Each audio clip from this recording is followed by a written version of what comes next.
Thank you so much for joining us as we start our different series of topics that we want to share with the community. Today, I want to talk to you guys about parenting kids with big behaviors.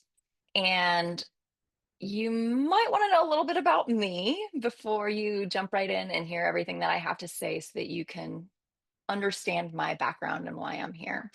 So, I am the owner of RDU Therapy. I am a psychologist and I have been practicing in the area for quite some time. I got my PhD from UNC. I spent some time at Duke, and I was also at a smaller clinic out in Cary. And then about 3 years ago, decided to open up my own practice where I practice with a handful of other providers. Um, I am a therapist who practices under the umbrella of cognitive behavioral therapy. When we talk about talk therapy, many of the ones that are out there now fall under the umbrella of cognitive behavioral therapy. That is thinking about how our thoughts and behaviors and emotions all interact with each other and impact our behaviors and interactions with other people. Underneath that umbrella, we have dialectical behavioral therapy. That's what DBT up on the screen stands for. And that is with a higher emphasis on the behaviors that folks have. So I'm going to be bringing that lens to the conversation that we have today. I am a mom, I am a wife, and I like to run. And I'm slower these days than I'd like to be. So I'm working on that. So if you see me out there, feel free to say hi and please tell me I'm doing a good job. And feel free to introduce yourselves if you'd like. So, this presentation is for parents, and I see there may be some providers on here as well. So, welcome. I'm glad you all are here. As you may know, that parenting kiddos who have big emotions and big behaviors can be really difficult. And so I am hoping to share some tidbits of the work that I do and the lens that I view my practice and the families that I work with, and share some of those things that you might be able to pull away and use in your own day to day life, or have a different frame of reference for how to look at things when you're interacting with folks as well. And we know that life is tough for the folks that have kiddos who have big behaviors, and it's hard for the kiddos with big behaviors and big emotions too. And sometimes understanding a little bit of the why can be really helpful. So I'm hoping to share some of that with you as well today. So I view a lot of the work that I do through the lens of DBT. And DBT, again, dialectical behavioral therapy, was developed in the 1980s by a lady named Marsha Linehan. Some people call her Marsha Linehan. And she developed this theory called the biosocial theory, and that's what she founds her work on. So, this practice that's been around since the 80s, which is about 45 years now, which is pretty impressive when you think about it, and is an evidence based approach to responding to certain behaviors as well, is the biosocial theory, meaning that when we arrive on this earth, there are things in our own biology that impact our behavior and how we experience emotions. And then the social bit is that there are things in our world that we respond to that can make it more or less likely for us to have what we might think of as problem behaviors. And so, and it can also impact our emotions. So within the bio part, it's the biology, how we arrive on this earth from the day that we are born. And some of us are wired to be more sensitive to emotions, to be more reactive to emotions, and have a slower return to baseline. So, what those three things mean, I want you to imagine that you're a metal detector. When it comes to emotions, you are a metal detector. And metal detectors can be calibrated such that they respond to small bits of gold or metal in the sand. And the smaller that bit is that your metal detector can detect for something that pulls for an emotion, that is how sensitive to emotions you are. Do small things get a response in your system from emotions, or do you need something that's a little bit bigger? Some people are wired to need a bigger chunk of metal to respond to, and some are wired to have a need for a smaller bit or to be more cued in for that. So that's your sensitivity. Your reactivity is how loud you beep. How loud does your metal detector beep when you encounter something that causes an emotion in you? Is it a subtle beep? Is it a loud beep? And then the last thing is your return to baseline. How long do you experience that emotional increase? Some folks can be exposed to a prompter for an emotion, and they will have an almost instantaneous response and come back down from that emotion. Other people will stay escalated for some time. And as I'm talking right now, you might have some thoughts about how you are wired yourself or how some other folks in your life might be wired.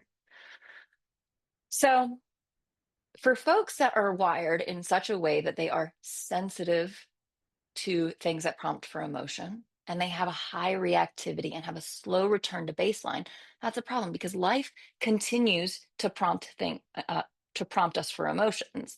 So today I spilled coffee on myself, which didn't feel really great. Then I had to change my shirt. And then getting my kids out of the door, there was some emotion around that as well from my kiddos. And so those are things that prompted for emotion for me, and I did not have a long time to come back down. So my emotion came up and then came back up. Whereas if I had a longer time, my emotion might have come up and then come back down. And then it would have been prompted again. So the return to baseline lets us bring our emotions back down in our systems and can also impact how, or will absolutely impact how activated our system is. And life always has hiccups. There are things that come along the way. And so if we are having high sensitivity and high reactivity and a slow return to baseline, rather than being able to come back down to calm, we are getting escalated more and more over time. And that can ultimately lead us up to having high emotion, which can feel really unpleasant. If you've ever had a high emotion, and I'm guessing you have because you're a human, you know it doesn't feel so great to be up there. And so I want you to keep that in the back of your mind as we keep on talking. So that's the bio part of the biosocial theory. The social part is that we all exist in a world. We do not exist in a vacuum. So we exist interacting with other people. We exist interacting with the weather. We exist interacting with media. All of these things can send us the message that what we're doing, thinking, and saying make sense or don't make sense. Some of it can be as blunt and obvious as somebody saying, hey, what you're doing right now just does not make any sense. But it could also be something more subtle, like looking next door or looking to another kid in class and seeing that that kid is earning grades that are higher than you. And it doesn't feel good to you that you're not earning the grades that are that high. And so those things can prompt emotion as well. And if over time we get the message that we are doing, thinking, and saying doesn't make sense, we are less likely to reach out and ask for help. We are more likely to be critical of ourselves. And we're also more likely to think that there's not a point in doing things and trying to improve ourselves. And so those things can all influence how big emotions show up and if we're asking for help and how we're interacting with our world and how effective we feel and what our our self-esteem is like. Now, you've heard me talk a lot about an emotion. And what the heck is an emotion anyway? An emotion is a whole system response to a thought. So there has to be an event and there has to be a thought. And then the response is our emotion, our body. You might see my face is red right now. That is my body responding to me feeling a little bit more put on the spot by having a conversation with you all today. An emotion changes how we breathe, the tension that we hold in our muscles, what neurotransmitters are getting released in our system, if our armpits are getting sweaty or not, how constricted or dilated our pupils or our blood vessels are, and where the blood, excuse me, where the blood is tending to go in our brain. And so when we have an emotion, we have these natural changes in our body. I mentioned some of them. And we also tend to have a certain type of thought pattern that is programmed in with certain emotions. And with that, we also have an urge. An urge is a completely natural response. I see something came up on the chat, so I'm going to check in on that. Mel, there are some slides that are up. Is everybody in the group able to see the Your Child Big Emotion slide right now? Give me a thumbs up if you can, thumbs down if you cannot.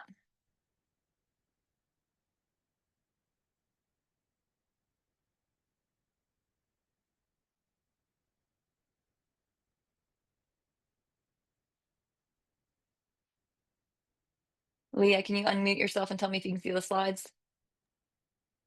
Yeah, I can see them. Yes. Okay. All Yeah. right. Thank you. Mhm. All right. So an urge is a natural response or a desire to want to have a certain kind of behavior. If I'm getting attacked, a natural urge might be to run away or to fight back. If I am sad, I'm going to have an urge to get small and to cry and to isolate. If I am happy, I may have an urge to jump up and down and express my joy or go towards the thing that is bringing me joy. So that is what an urge is. And in the context of kids who have big behaviors and big emotions, it's important to know that if we feel an emotion intensely, we're going to have that urge be higher, and it's going to be harder for us to not act on that urge if we are escalated.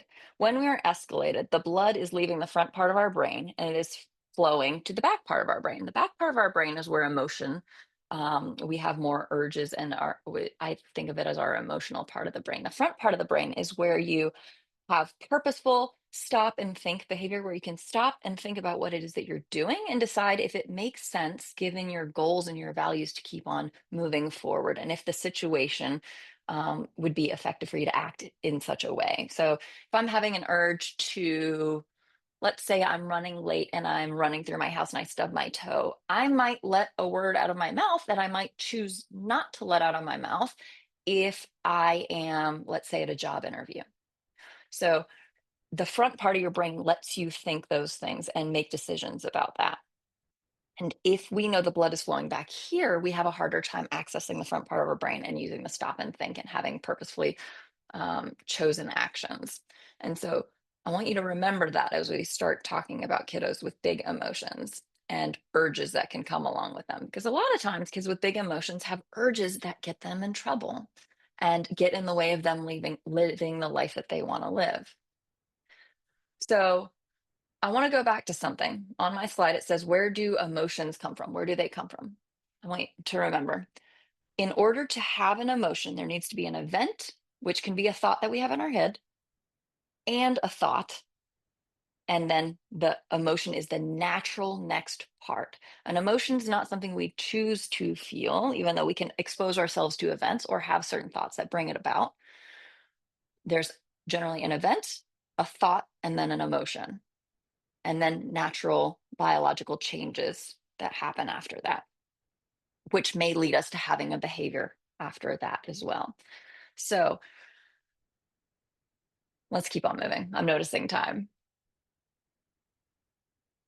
So, some of the big behaviors that kiddos may have that can land in my office when I work together and parents might see in their own home could be lying, stealing, or sneaking. It could be self injurious thoughts of death, disordered eating, running away, not turning in assignments, not going to school, not giving speeches or raising their hand, hitting, yelling, screaming, name calling, whining, excessive crying. Now, I'm not talking about like falling down and skinning their knee. Substance use, risky sexual behaviors, inappropriate relationships or inappropriate posts online, or even overachieving at school or extracurriculars and possibly falling apart at home. Big behaviors come after big emotions. And that is because the big behavior is really a tool to address the underlying emotion. So I may have a want for something. I may really, really want a candy bar and have been told by my parents that I may not have it. So I may go through other means, other than effective means, to ease the big emotion that I'm feeling, which is to obtain that candy bar right away. Or I might be ashamed of my homework and feel like I'm not going to earn a good grade on it. So I'm going to choose to not turn my homework in as a means to avoid having to get the feedback of a grade that I don't want.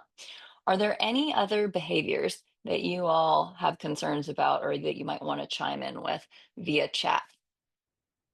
And if not, that's okay, but I'm going to give about 30 seconds for people to pop something into the chat bar if they'd like.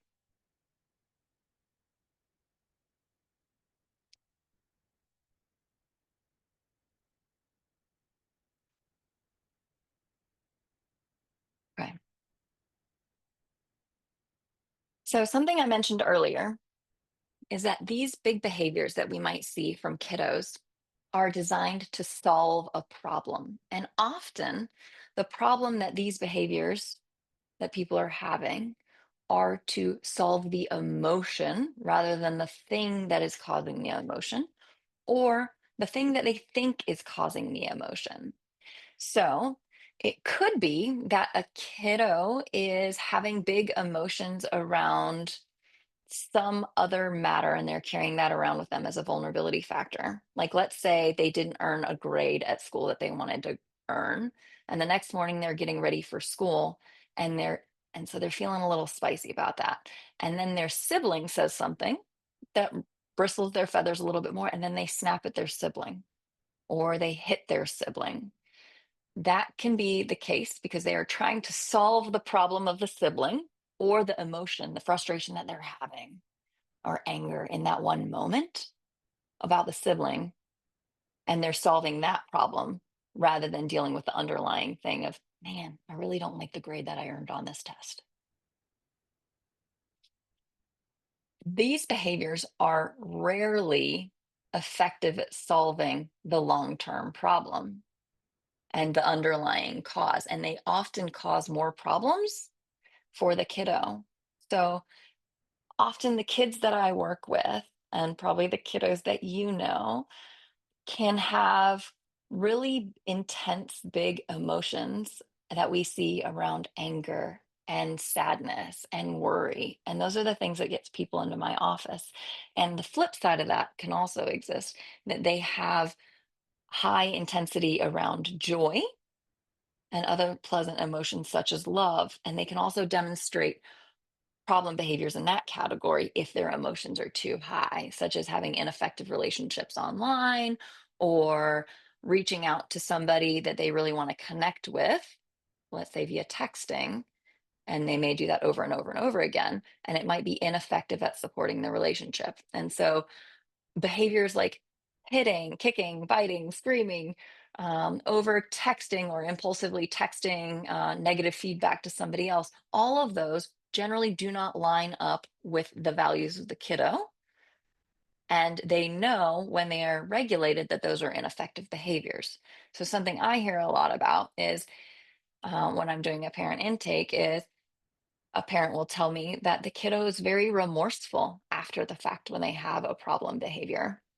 And so once they come back down and they're back to baseline, they can turn around and say, man, I really wish I wouldn't have done that. I'm so, so sorry. And they can feel this sadness and level of intensity about the behavior that they wish they wouldn't have had. And yet, in the moment when they're escalated, it's quite hard for them to change what they're doing. Whereas baseline, if they're calm and cool as a cucumber, they know the effective thing and they can implement the effective thing. So that is a complication of um, the kiddos' lives in the way that they lead them, right? They know they want to do things differently and they know how to do things differently when they're regulated. And often parents and other family members have shared with them the effective thing, and they have a hard time doing the effective thing when they're escalated. I'm going to pull up my chat again. I see something else came through. Does this info apply to 3 and 5-year-olds? To a certain extent, yes. We are seeing the exact same processes. We know that for 3 to 5-year-olds, it can be harder to hold the same information in their mind, and their capacity for holding that information can be difficult. And yet, knowing this framework can still be helpful to families and even kiddos, that it's harder when your emotions get big to do the right thing. And so some of the strategies that I'm going to suggest here today, as maybe being helpful to folks if they'd like to try them, might be helpful too. And again, I want to remind you all that this is DBT. The lens that I'm bringing today is from DBT, and the specific training that I'm basing this off of is something called DBTC, which is for children, specifically for children. And so it's an evidence-based approach for how to support kiddos who have big behaviors. And there's a checklist and some information that I want to share with you too for the types of kiddos that it applies to. And I'm a fan of natural conversations and discussing as we go. So The kiddos that tend to be in DBTC are the kiddos with the big emotions and the big behaviors, and they are the kiddos who are they do feel love intensely, and they're often the first kiddos that come running when somebody gets a boo-boo with a band-aid, and they are when they're having a good time, they see somebody else is having a tough time, they come with their hugs and their snuggles and their kisses, and they offer the ice pack. They tend to be the creative kiddos, and creativity can show up in how they build Legos or how they interpret a video game or in the stories that they write or the stories that they like to read and the make believe that they play. Or it can also show up in how effective they are thinking about a workaround. Meaning, okay, mom, you said I couldn't have this thing, but you said that on Friday. Today's Tuesday, and that was after dinner, and this is before breakfast. And so, of course, those rules don't apply to me in this moment. And that is because they are being led by joy in those moments and eagerness for something. They're also the kiddos that tend to not want to do their chores. And change is hard for these kiddos.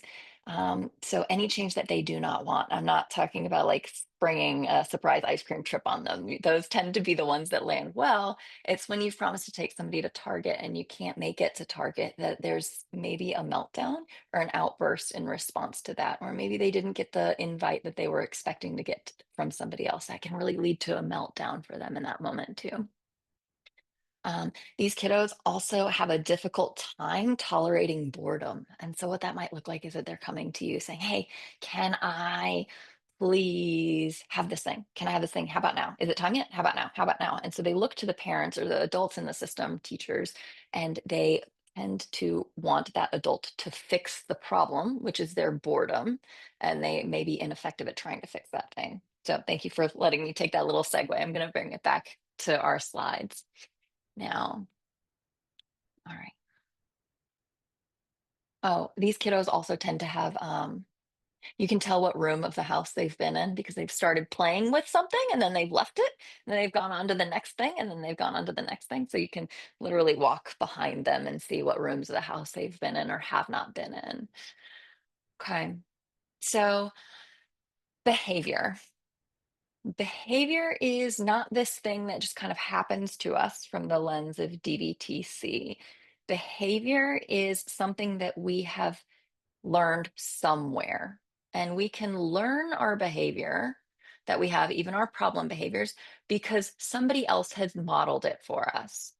So that is um, when we have a behavior modeled for us, we learn like, oh, that's a something that I might do. And so we call that vicarious learning, where we just kind of see it and we haven't decided if we want to use it right here and right now, and we might not use it. So if you grew up in a house with parents that knew how to change tires, maybe you weren't out there changing the tire when you got a flat tire at that moment at the age of 5 or in fifth grade or even at 15. But at 25, maybe you were more willing to try to change your own tire on the side of the road. You're like, hey, you know what? I've actually seen somebody else do this thing. I'm going to give it a go. It's called vicarious learning. And we can also stumble across behaviors, meaning maybe we don't know how to change a tire, but we're willing to give it a shot. And oh, look, I got one of the lug nuts off. And I can figure out to do the next one. And we can slowly string things together as we feel success in that. We can do that not just with our effective behaviors, but we can also do that with our ineffective behaviors. So, an example for that would be having a kiddo in the checkout line at a grocery store. Maybe the kiddo is in a line and they see a candy bar and they really want this candy bar. And so they're asking parents for the candy bar. And the parent says, "Hey, you know what? We're not going to do that now." Right? You go through it a few times. And then the kiddo escalates. And I want you to imagine somebody in the 3 to 5 year old category. And they're escalating. They're not getting what they want. And they have a meltdown. They are looking so sad. And the parents just want to soothe the kiddo. And so the parents pick up this kiddo with all the best intentions and give the kiddo lots and lots of love and snuggles in that moment. And what that kid can accidentally learn in that moment is that meltdown in the grocery store checkout line equals lots of snuggles and undivided attention. And so, just like that, in the matter of a few minutes, a kiddo can learn that having that behavior will now be linked to having this outcome from the parent in the system. And again, not because of any malintention, right? And yet we can all get trained up to certain behaviors.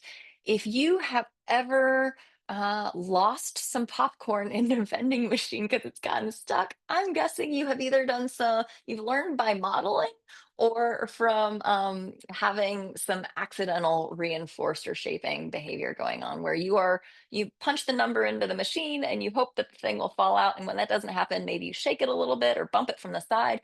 That is us learning those behaviors over time and learning how to string them together. And if your popcorn falls out, you have been reinforced because you get the thing that you wanted out of it. Just like the kiddo in the grocery store maybe didn't know that they wanted snuggles, and yet snuggles feel great to most of us most of the time. And there are exceptions to that. So I want to say that out loud too. Not every kiddo loves snuggles, and for some, it is dysregulating. And so we can be reinforced to certain behaviors. And so the reinforcement can happen from the inside when we feel pride, when we feel joy, and other positive internal experiences. And most of the time, kiddos are reinforced from the external. And they are wired in such a way that the outside world is more reinforcing. And so that looks like reinforcement in terms of desired items, privileges, or time doing something that they would like to do, or access to peers. That's huge in teens. I saw a message come through. So before I leave this slide, I'm going to come over here. This sounds a lot like ADHD. Are kids getting misdiagnosed due to these behaviors?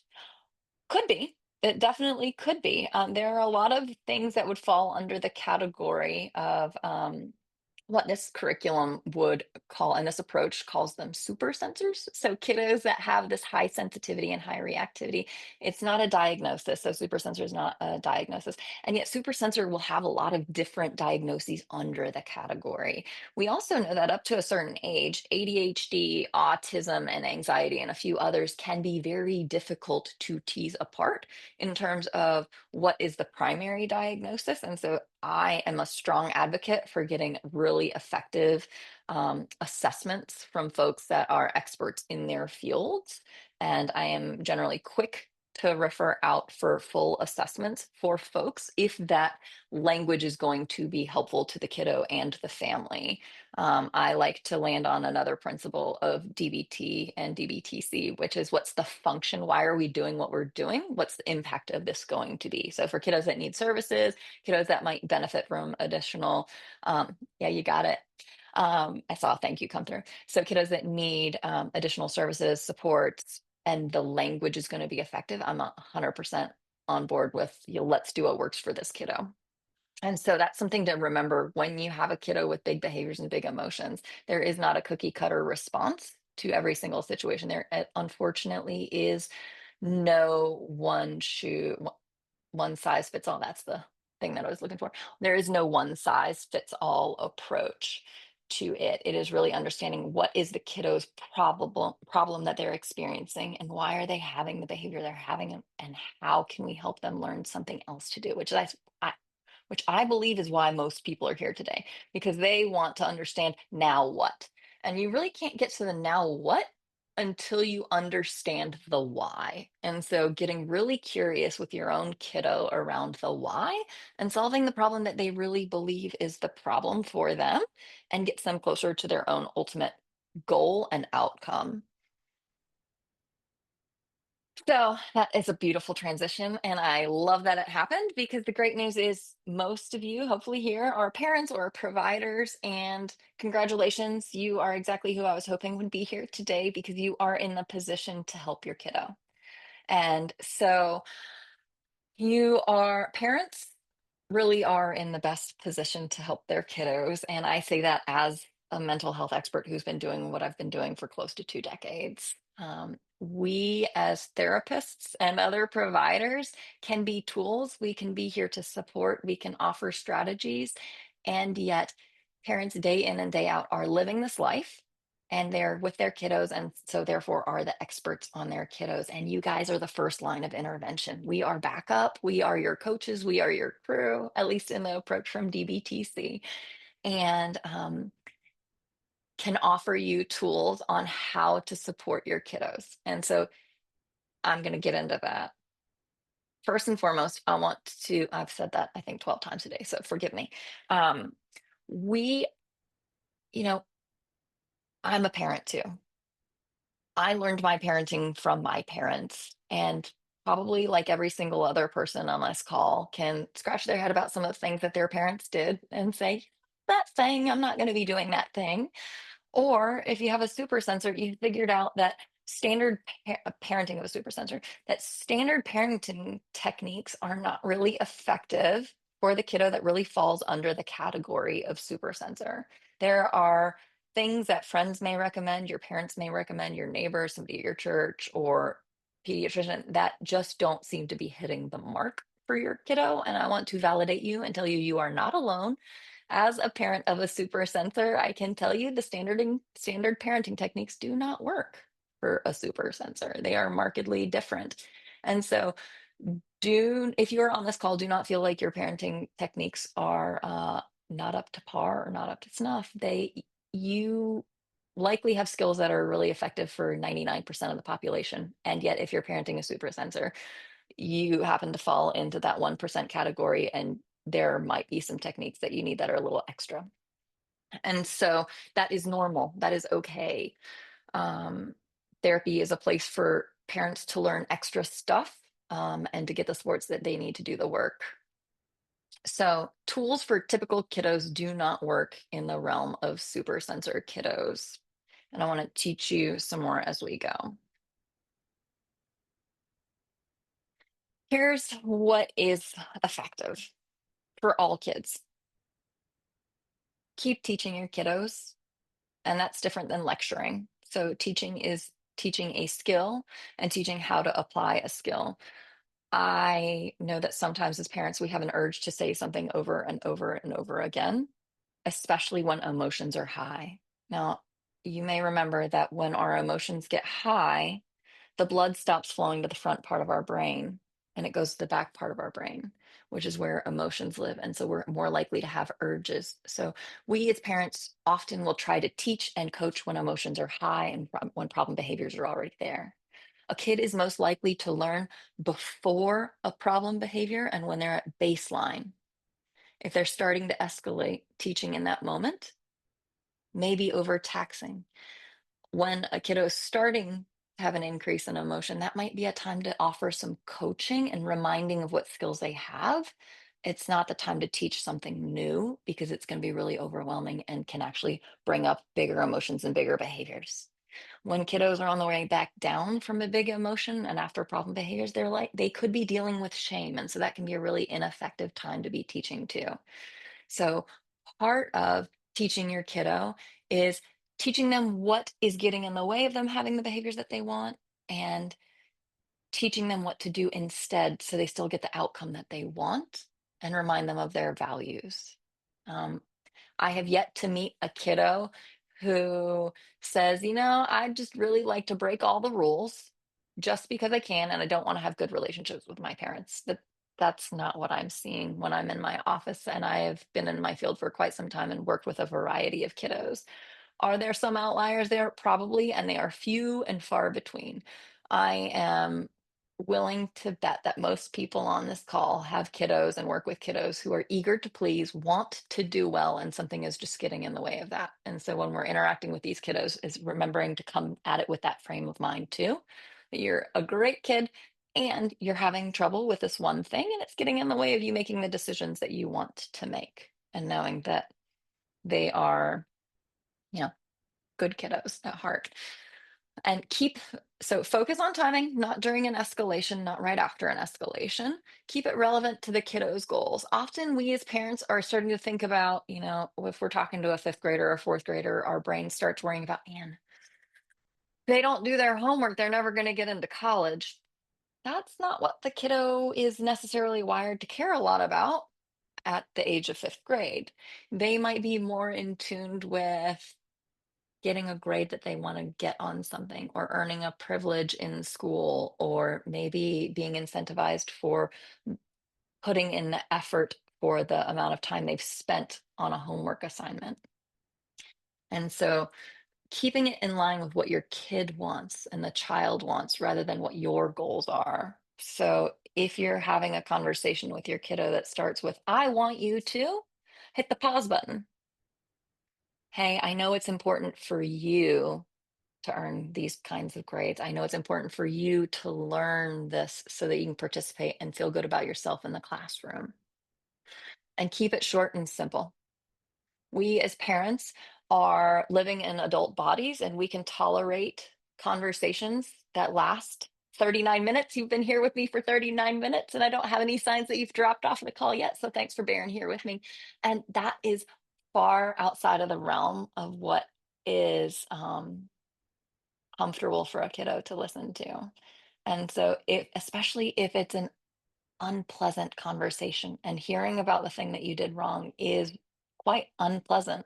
So aim for conversations that are right at the low end of your kid's tolerance for long conversations. So if you can sit down and have a great conversation with your kiddo for 5 minutes, maybe think about 2 minutes or less and have it be related to their goals and remind them of what's in it for them if they do this thing. So I know you really said you wanted to make the baseball team and we haven't been outside practicing. How about we get out there? Are you wanting to do that?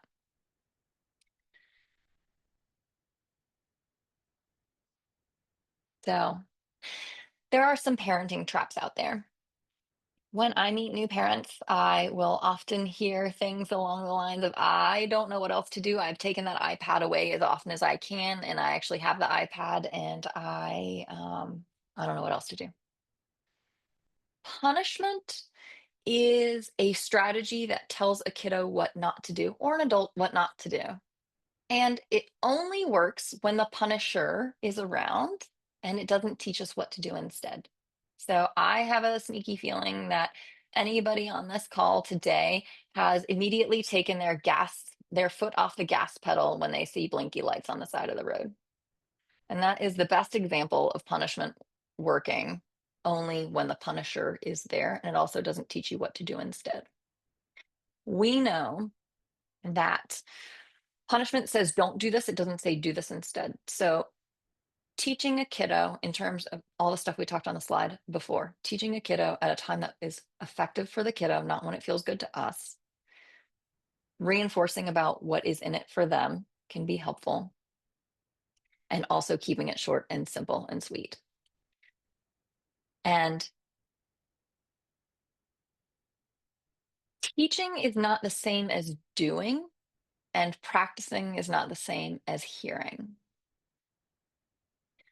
A lot of these kiddos will need support in learning how to do rather than just learning what to do.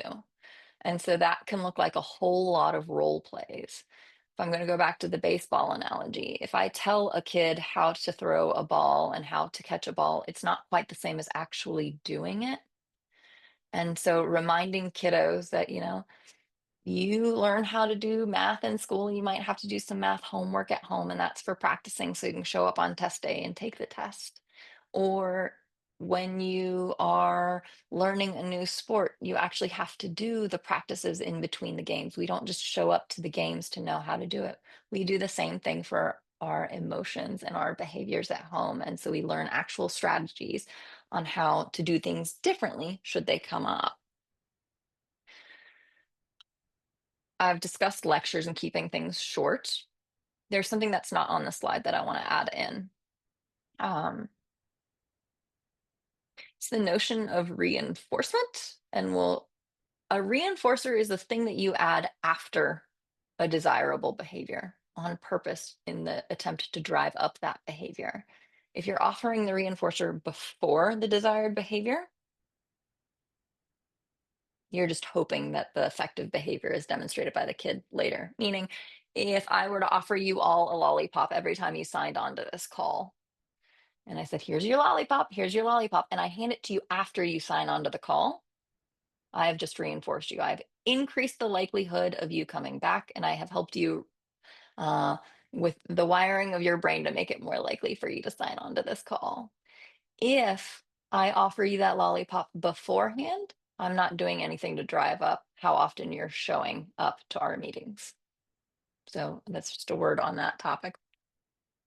Another parenting trap that I want you to avoid is car conversations. We as parents often will snag an opportunity to have a conversation. And for us, it's convenient in the car. There's no distractions. Why not do it here and right now? Kiddos can feel really trapped in the car. There's nowhere to go. There's little distraction. And so they have to sit. And so often that is less of a voluntary conversation and less of a collaborative conversation than if you can have it in the home. Kids walking away from conversations in the middle of conversation, I view as an asset. And as long as they're coming back to it, because taking timeouts can be really effective for us to regulate if we're doing it willingly. And it's a great life skill to have to leave a topic and then come back to it later on. So I talked about timing earlier, and it really is important enough for me to bring up again. So if we have a kiddo at baseline, if we're talking about their behaviors and problem behaviors and how they might want to do things, but in another circumstance, we do not want to bring it up right after an escalation or during an escalation. Timing of requests also matter. Oftentimes, I have parents that say, "My kid didn't remember to do the thing. They never put on their deodorant when I ask them to put on their deodorant, or I ask them to brush their teeth and the teeth brushing isn't happening." You want to time the request close to when you want the behavior to happen. And close is a vague term, I know, because I'm not giving you a specific amount of time. And it really depends on your kid and where they're at in terms of how long they can hold information in their brain, as well as what's happening in the environment. And for timing, I do want you to be aware of what is happening in the environment and where you are located in proximity to your kiddo. Um, Parents will sometimes yell down the hallway or across a house asking a kiddo to do something. I would much rather you go towards your kiddo and make the request when you can see what they're doing. One is because then you know you have eyes on, you can do a little assessing. You can also check for understanding of information. And it also is delivered with a calmer voice. When we holler down the hallway, our voices are louder and also come with more intensity that sounds like anger. And most of us do not want to work to please somebody who is angry with us. It's pretty aversive and it brings up something natural in our emotional response to avoid doing that thing. Um, Timing of conversations after an event, you do want to do it after the fact, but not 18 years after the fact when the kiddo has forgotten what has happened. So if there's a problem behavior, you want to talk to them probably somewhere in the 24-hour window, like it's 24 hours after, so they've had a chance to come back down to baseline. And again, for not too long.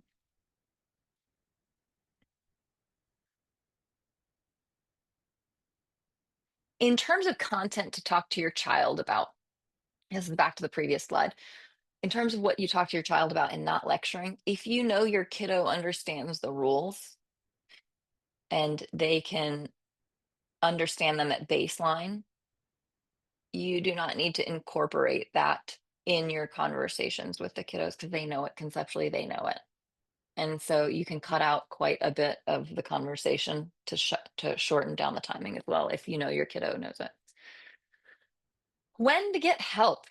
Well, you don't have to do this alone. And I actually quite love what I do. And I know all the other professionals in the area do as well. So here's when you want to reach out. If you have frequent and intense conflict in your home, or your kiddo has those frequent and intense conflicts in the community, if there are physically dangerous behaviors, you're going to want to get some supports through that. If there are age inappropriate behaviors, so, one thing I get asked a lot about is, hey, is this substance abuse a problem behavior? Or substance use, or is this sexual activity a behavior that I need to be worried about? As kids grow up, we want to see a little bit of experimentation and them learning about the guardrails on what works for them and what doesn't work for them. It is completely typical development to try to push the envelope a little bit and learn, nope, that doesn't line up with my values, or I really got in trouble with that one and I don't want to do that anymore.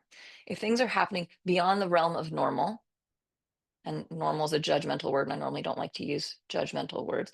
And if it is outside of the realm of quote unquote normal, you are going to want to seek supports in that because often these behaviors don't line up with your kiddo's values and they are solving a problem underneath. It's a symptom, it's not the problem, and it can be a very dangerous problem. And if you have any questions about that, I would start with your pediatrician or the therapist that you already have on board to say, let's talk about this behavior. How problematic is this behavior? And is this one that should be raising my flags of alert? And do we need to be doing more? If your kiddo is having extreme emotions and having super big swings of emotions that seem to come out of nowhere and are disproportionate to the event, yes, please get some support in that. Or if your kiddo is tending to live with really low emotions, meaning heavy sadness and intense worry, or the opposite, really activated and really energetic, yes, get supports with that too. In general, I like to advise people to ask the questions and decide if they need more supports and have an expert tell them, nope, you've got this, rather than the other way around. Mostly so that parents can sleep at night. I am a parent, and sometimes I lose sleep about my kiddos, and I am sure you all do too if you are parents. I think that's part of being a parent is wondering if we're doing enough and if we're doing things the right way. And sometimes just being told, yeah, you've got this all day long, and that's completely normal, can go a long time. And trust your gut as a parent. Um, and back to the thing that we talked about with the environment and environments being invalidating. Sometimes other people may say this isn't a thing, and if your gut is telling you it's a thing, go ask an expert, not just your neighbor. If things are getting worse over time for your child, I want you to get some supports for your kiddo. If your child won't talk to you about the tough stuff, because every child has tough stuff going on in their lives. And if they're completely shut off, we want them to have a place to get support in the meantime and for you to be able to help foster that relationship so that you can go back to being the first line of defense. And in my work, I really view parents as being the first line of defense and the first point of contact. I tell parents when I meet them, my job is to work myself out of a job, and I hope to have an empty calendar someday, and I just haven't landed there yet. Um, and yeah, so that parents can go back to holding that space. So I want you to have that relationship with your kiddos, and I want all of the clients that I see to have that relationship with their parents too, and parents in the community. And if you don't know what to say, if you are feeling like you're blindsided by the behaviors that your kiddo is having or the circumstances, and you just feel like a fish out of water, I want you to also get the supports that you need so you feel comfortable. Or if there's a topic in your child's development that you don't know how to take on, let's say it is sexual activity or a loss in the family or some other thing, that is another time to reach out for some supports so that you can feel resourced to do it. We know that kiddos feel great when their parents are feeling regulated. And if we're feeling dysregulated as parents, it's harder to set a calm tone in the home. So there are some great books out in the world. And books can help you deepen your understanding and think about things in a new way. There are books that I've read along the way that have really like turned on a light bulb in my mind and illuminated things for me. And so we have some books that um, we've read and liked, and we'll post those on our Instagram. And we also have some other resources on our website. So if you have any reading you want to do, there might be some stuff for you there. So feel free to check that out. We also will have more presentations like this that we'll be recording and putting up on our website when the time comes, and that we've done in the past. I want to give you a word of caution about books. They may lack details and they may not discuss application of strategies in terms of, how do I meet the needs of my specific kiddo? And so for those nuanced questions, you might want to have a conversation with somebody because it really does come back down to what I was saying. What is the function of the kid's behavior? Why are they doing what they're doing? How's it getting in their way? What's the circumstance that's pulling it out? And how can we help support them through that? Sometimes the environment needs to shift. If we're thinking about the biosocial theory, right? The biology the child has internally, the social is the environment that they're existing in. Is there a misfit with what we're doing as the parents? Is it maybe something ineffective that's happening at the school? How can we shift the environment to help reach the kiddo where they're at so the kiddo feels safe and understood and willing to ask for help. Because the more invalidated we get, the less we ask for help. I want you to remember back to a coach that you may have had growing up or a teacher. Kiddos are really willing to work hard for adults that get it when they feel safe and supported. And if they're interacting with somebody who they don't feel safe and supported with, that can really shut them down or even make them have retaliatory behavior where they're not willing to partner with that adult, even though it's really ineffective for their own goals. Had some brilliant students, it's a judgment word again, had some brilliant students just decide not to work in certain classes anymore because they didn't enjoy working with that teacher and the teacher had really rubbed them the wrong way. So that safety really matters a lot. Um, So, if anybody has any questions, comments, or concerns, feel free to throw them into the chat bar. If you don't have any, you're welcome to sign off. I wanted to thank you so much for being here in case nobody has questions and you do need to pop off. And please feel free to give us any feedback, positive, negative, indifferent. Okay, thank you. So I saw, thank you. This has been very helpful. Thank you. I was hoping it would be that way. So thank you for joining us for today. The practice is actually all virtual. And so we are in North Carolina and throughout other places as well. We have the ability to practice, I think, in 38 or 39 states between the clinicians that we have here right now. I live in Raleigh, so if you see me at a Target or running out there, really do give me a high five and say hi. I'd love to meet you.